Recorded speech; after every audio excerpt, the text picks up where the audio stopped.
DIs की update पे यहाँ पे क्या आंकड़े बनते हैं इस पे भी हम नज़र डालते हैं। एफआईज देखे कैश मार्केट में जो है लगातार बिकवाली चल रही है, 2900 करोड़ का जो है आपको आउटफ्लो देखने मिला है। डीआईज की बात करें तो 3371 का जो है इनफ्लोज देखने मिला है। ये आंकड़ा जो है ऑफकोर्स देखे पिछले 4 सेशन से डीआईज का जो रेशियो है एफआई सेल से वो 1.5 से 2 गुना पे। अगर 1 रुपया एफआई बेच रहा है तो 1.5 से 2 रुपया डीआई खरीद रहा है। ये सिंपल रेशियो 4 दिन से मैं देख रहा हूँ। एफआईज की इंडेक्स फ्यूचर्स की बात करें और एफआईज की इंडेक्स ऑप्शंस की दोनों में फ्लोज आए हैं 411 और 1294 करोड़ रेस्पेक्टिवली का। एफआई स्टॉक फ्यूचर्स में भी जो इनफ्लो आया 843 करोड़ का, और एफआई स्टॉक ऑप्शंस की बात करें तो 656 लेवल्स का जो है आपको देखने मिला है मूवमेंट।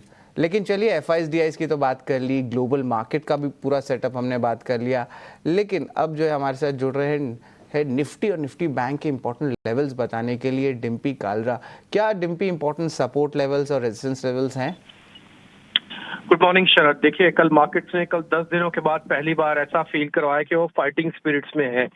ऐसा अभी तक कोई लेवल्स नहीं आया, ऐसा कोई कन्विक्शन नहीं आया जिससे ये पता लग जाए कि हम नियर टर्म बॉटम यहाँ पे बना रहे हैं। कल सिर्फ एक दिन की खुशी थी और अगर आप देखें भी तो 4000 पॉइंट हमने निफ्टी के अंदर तोड़े हैं। 26,000 से हम 22,000 पे निफ्टी पहुंचे और कल की जो बढ़त थी वो बहुत मुश्किल से 250 पॉइंट्स की थी। तो 4000 पॉइंट्स और कहाँ पे 250 पॉइंट्स, तो ये अभी बॉटम वाली फीलिंग तो नहीं आ रही है। हाँ बट है कि फाइटिंग स्पिरिट्स वाली फीलिंग आ रही है कि 22,000 के आसपास आके मार्केट्स अपने आप को ये मैसेज देना चाहता है कि भाई एक टेक्निकल पुल बैक तो ड्यू है ही। देखो अभी जो मैक्रो लेवल जो भी आप डाटा वाटा पढ़ रहे हैं ये सब उतने भी तेजी से ठीक नहीं हो रहे हैं और अभी भी ये सारे ओपन एंडेड हैं, इसमें कोई और नया भी कुछ भी जुड़ सकता है, तो उसको तो थोड़ा समय लगेगा अब हर चीज में। और मैं कई बार टीवी स्क्रीन पे बोल रहा हूँ कि जो दिवाली पे लिया हुआ माल है, होली पे माफ कीजिए, वो हो सकता है दिवाली पे जाके कटे, क्योंकि रिटर्न आपको बहुत अच्छे दिवाली पे जाके मिल सकते हैं। यानी कि टिल टाइम आप अपने मन को और अपने दिमाग को दोनों को समझा लीजिए कि मार्केट में अगर आप उतर के आ रहे हैं और बड़ा पैसा बनाना है तो आपको फिर थोड़ा समय भी देना होगा। अब ये वी शेप रिकवरी शायद नहीं होगी क्योंकि मैक्रो डिस्टर्बिंग है। अब आते हैं डेरिवेटिव्स के कल इंपॉर्टेंट लेवल्स में क्या क्या चेंजेस हुआ। कल 22,000 के लेवल को हमने फाइनली पक्का किया, उसके ऊपर के रेजिस्टेंस थे 500 यानी कि 22,500, उसको पार नहीं किया, तो कल हमने 22,000 को इंपॉर्टेंट सपोर्ट की तरह कन्वर्ट कर दिया है। अभी देखते हैं क्या होता है, क्योंकि कल ये शॉर्ट कवरिंग के बेसिस पे हुआ है, करीब 2 से 3% की शॉर्ट कवरिंग हुई है और शॉर्ट कवरिंग शॉर्ट लिव्ड होती है। दैट मीन्स आप शॉर्ट्स को सिस्टम से तो हटा दो, लेकिन उसके बाद फिर आपको लॉन्ग्स भी चाहिए होते हैं सिस्टम को पकाने के लिए। तो शॉर्ट कवरिंग से कल मार्केट थोड़ा ऊपर आया।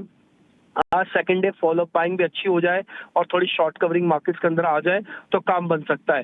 देखो सिस्टम में जब भी शॉर्ट्स कवर होंगे तो कॉल और पुट्स का रेशियो भी चेंज हो जाएगा। तो 1 का पीसीआर हो चुका है। 1 का पीसीआर मतलब मार्केट को फेयर वैल्यू कर रहा है, ओवरबॉट या ओवरसोल्ड की कैटेगरी में भी नहीं डाल रहा। यानी कि जो होगा वो मार्केट के अंदर अब जो भी डाटा ड्रिवन होगा उसका रिएक्शन आपको फटाफट और जल्दी जल्दी और भी देगा। दूसरी इंपॉर्टेंट बात, एफआईज की होल्डिंग कितनी चल रही है। एफआईज की लॉन्ग होल्डिंग 17% है। थोड़ा सा चेंज हुआ है 1 से 2 दिन में, थोड़ा उनका होल्डिंग्स बढ़ा, बट ये डिसाइसिव नहीं है क्योंकि आप पिछले 2 महीनों से करीब 20% से नीचे की एफआईज होल्डिंग्स को देख पा रहे हैं। तो अभी भी एफआईज की होल्डिंग में कोई मेजर चेंजेस नहीं है। मनापुरम इकलौता शेयर है जो एफ एंड बैन के अंदर है। मैं बैंक निफ्टी और निफ्टी के लेवल्स के साथ क्लोज कर देता हूँ। निफ्टी के जो इंपॉर्टेंट लेवल है सपोर्ट, वो 22,100 और 22,000 की रेंज अब बन गई है। यहाँ पे आके आप एक एवरेज का एक सपोर्ट रख सकते हैं। ध्यान रखिएगा अभी no aggression and no depression वाले फॉर्मूले पे चल रहे हैं आपको, यानी कि एकदम से कूदना नहीं है मार्केट में और एकदम से डरना नहीं है। And buy right and sit tight है, अभी भी आपको बाय राइट ही करना पड़ेगा और थोड़ा सिट टाइट करके बैठना होगा, तो काफी दिनों तक बैठना पड़ सकता है। तो ये एक इंपॉर्टेंट है पॉइंट। और रेजिस्टेंस के तौर पर अगर मार्केट चलता है तो पहले 22,500 को टेस्ट करेगा, फिर उसके बाद के नए लेवल्स आपको मिलेंगे। Same with the bank Nifty, क्योंकि कल हमने 48,000 के लेवल को बहुत अच्छे से बचाया, हालांकि 48,500 को पार नहीं किया, तो इसलिए पहले 48,500 600 का एक रेजिस्टेंस आएगा, फिर 48,800 तक का भी रेजिस्टेंस आएगा। ध्यान रखिए कल हम बिना एचडीएफसी बैंक के और बिना इंडसइंड बैंक के चल रहे थे, तो इसलिए आज एचडीएफसी बैंक का फॉल नहीं होना चाहिए। तो थोड़ा बहुत पार्टिसिपेशन बड़े शेयरों की आज फिर से रिक्वायरमेंट है, अगर हो जाती है तो ये भी 48,000 के लेवल को ब्रेक नहीं करेगा। 48,100 आपका स्टॉप लॉस बनेगा, 48,800 तक की रेंज आपकी खुल गई है एज ए टारगेट। ऑप्शंस वाले, क्योंकि आज वीकली बेसिस पर एक्सपायरी है निफ्टी की, ऑप्शंस वाले अगर मौका देख के ट्रेड मिलता है 1-1.5 घंटे का तो ट्रेड करना, अदरवाइज ज्यादा बड़े जोखिम नहीं लेना। और अगर लेना भी तो वीकली वाली की जगह मंथली वाली कॉल्स में लेना, वो ज्यादा सेफ होगी क्योंकि उसके अंदर आपको थोड़ा टाइम मिलेगा।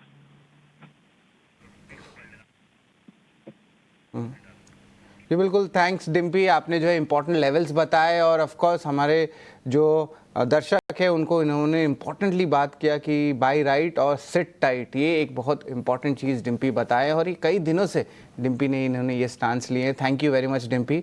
लेकिन अब चलिए, अब हमारे जो गेस्ट हैं देवांग शाह जो एंजल वन से हैं, ये हमारे साथ जो है थोड़ी देर में जुड़ेंगे, लेकिन कुछ सवाल है जो उनके जो इंपॉर्टेंट कॉल्स है उस पर भी हम फोकस कर लेते हैं। निफ्टी बैंक की बात करें तो यहाँ पे जो है ऑफ कोर्स निफ्टी बैंक के लेवल्स के ज़्यादातर जो है इंपॉर्टेंट आए हैं। स्टॉक स्पेसिफिक ज़्यादा रिएक्शन है यहाँ पे। इंटरग्लोब एविएशन जो रहेगा इनका सबसे पहला कॉल। टारगेट जो है इन्होंने दिया है 4860 लेवल्स का, स्टॉप लॉस है 4600 का, और ओवरऑल देखा जाए तो ये जो है रेंज कर सकता है 4690 4700 का। और हिंडाल्को की बात करें तो यहाँ पे स्टॉप लॉस है 644 का और जो टारगेट प्राइस है 674 रुपीज़ का दिया है। और ऑफ कोर्स जब इंटरग्लोब एविएशन की हम बात करें तो फोर्थ क्वार्टर में एक्सपेक्टेशन है कि नंबर ज़्यादा अच्छे आ सकते हैं। महाकुंभ का भी इम्पैक्ट आया है जो कि एक सीजनली वीक क्वार्टर माना जाता है आपके एयरलाइन कंपनीज के लिए, और ओवरऑल ब्रोकरेजेस ने भी अपग्रेड दिया है। तो इंटरग्लोब एविएशन को आप उस नज़र से देखिए, और हिंडाल्को में भी कुछ पॉजिटिव न्यूज़ फ्लो खासकर कि टैरिफ को लेकर उनके नौवेली शाम को आ सकती है। लेकिन क्लास है कमोडिटीज़ का, ये भी बहुत इंपॉर्टेंट है। तो कमोडिटी मार्केट पर कहाँ रखे नज़र? ट्रेडबुल सिक्योरिटीज़ के भाविक पटेल हमारे साथ जुड़ रहे हैं। नमस्कार, good morning Bhavik. Good morning sir. सबसे सवाल रहेगा वो है सोना चांदी, इसमें क्या करें? गोल्ड सिल्वर लेवल्स पे अभी क्या लग रहा है? देखिए, गोल्ड में कल जो एडीपी के नॉन फार्म डेटा है वो थोड़े डिसअपॉइंटिंग है, बट अभी भी अगर देखें तो ट्रम्प की जो टैरिफ पॉलिसी है इसकी वजह से सेफ हेवन बाइंग अभी भी बरकरार है। हालांकि गोल्ड में थोड़ा कॉशियस रहना चाहिए क्योंकि वही हाई लेवल पे है जहां पे पहले भी हमने देखा कि थोड़ी बिकवाली आ सकती है, बट ओवरऑल आई थिंक दोनों सोने और चांदी में बाय एंड डिप्स की रणनीति रखनी चाहिए, कैरी फॉरवर्ड नहीं करनी चाहिए पोजीशन। तो आज गोल्ड में अराउंड 85,600 के करीब बाय कर सकते हैं 86,000 के टारगेट के लिए, और चांदी में भी अगर आज थोड़ी गिरावट मिलती है अराउंड 97,200 के करीब, तो 98,000 के टारगेट के लिए बाय कर सकते हैं। जी बिल्कुल। और क्रूड पर आपकी क्या राय रहेगी? क्रूड जो है वॉलेटाइल है लेकिन towards the down side trend कर रहा है। $70 के नीचे भी कल आया था अपने 3 ईयर लेवल्स के लो पे। और इंटरेस्टिंगली बताया जाए तो भारत में जो ऑफकोर्स क्रूड के भी डिपेंडेंसी है, यहाँ पे थोड़ी पॉजिटिव इम्पैक्ट आ सकती है। लेकिन क्रूड पर अभी क्या राय है? और थोड़ी गिरावट देखने मिल सकती है क्योंकि ऑफकोर्स अगले महीने जो है ओवर सप्लाई या कह सकते हैं प्रोडक्शन और बढ़ सकती है, पर मार्केट में ओवर सप्लाई भी आ सकता है। तो इस पर आपकी क्या राय रहेगी? डेफिनेटली देखिए, अभी क्रूड में कोई पॉजिटिव फंडामेंटल फैक्टर्स है नहीं। जो ओपेक प्लस की जो उन लोगों ने कैरी फॉरवर्ड जो करना था वो नहीं किया। अप्रैल में वो लोग अपना प्रोडक्शन बढ़ाएंगे जिसकी वजह से मार्केट में ओवर सप्लाई बढ़ेगी, और ऐसे भी टैरिफ की वजह से एक्सपेक्टेड है कि ग्रोथ भी कम होगा जिसकी वजह से डिमांड भी कम रह सकती है। तो आई थिंक अभी क्रूड के लिए कोई पॉजिटिव है नहीं कोई फैक्टर्स, अनलेस एंड अनटिल एक टेक्निकल बाउंस पुल बैक आ सकता है। बट ओवरऑल मुझे लग रहा है कोई भी उछाल पे गिरावट ही आ सकती है क्योंकि फंडामेंटल्स काफी वीक है। तो कच्चे तेल में शॉर्ट कर सकते हैं अराउंड 5830 5700 के टारगेट के लिए, और 5880 का स्टॉप लॉस रख सकते हैं। बिल्कुल, एक स्टॉप लॉस भी जो है इंपॉर्टेंट लेवल्स भाविक जी बताते हुए। लेकिन भाविक जी, बेस मेटल्स पे कहाँ पे मौके बनते हैं? देखिए, कल हमने देखा कि मेटल्स में एक अच्छी रैली भी देखने मिली थी, और चाइना ने जो है अपना टारगेट्स जो होता है ग्रोथ टारगेट्स वो भी बताया था।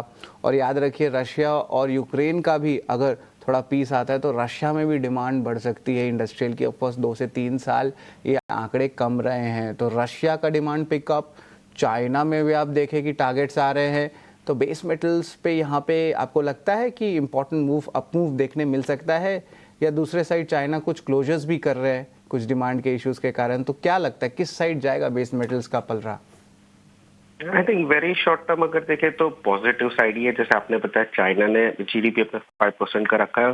मोस्ट इम्पोर्टेंट के फिस्कल डेफिसिट भी बढ़ाया है, जिस मीन्स के वो अभी अपना जो डेट है उसके ऊपर फोकस नहीं कर, ग्रोथ पे कर रहे हैं। और कल हमने एक कॉमर्स सेक्रेटरी, यूएस की कॉमर्स सेक्रेटरी भी स्टेटमेंट दिया है कि वो शायद कम जो है टैरिफ 25% मेक्सिको और कनाडा है वो कम भी कर सकते हैं, जिसकी वजह से बेस मेटल्स में हमने रिकवरी देखने को मिली है। और तो आई थिंक ये दो फैक्टर्स मुझे लग रहा है अभी शॉर्ट टर्म के लिए काफी पॉजिटिव है। एक बाउंस बैक भी एक्सपेक्टेड था जो आ रहा है। तो कॉपर आई थिंक सबसे बढ़िया लग रहा है, ओवरऑल टेक्निकली भी 860 के ऊपर है, जो एक मेन इंपॉर्टेंट सपोर्ट है। तो कॉपर में बाय कर सकते हैं अराउंड 870 टू 882 के टारगेट के लिए, और 866 का स्टॉप लॉस रख सकते हैं। और भाविक जी जल्दी से बता दें, नेचुरल गैस पे आपकी क्या राय है, क्या इंपॉर्टेंट टेक्निकल लेवल्स लग रहे हैं? देखिए, नेचुरल गैस में काफी वॉलेटिलिटी है। हमने ट्यूसडे को देखा था 9% के अपर सर्किट, कल हमने देखा था एटलीस्ट 5 to 6% की एक अपमूव दिख रही है।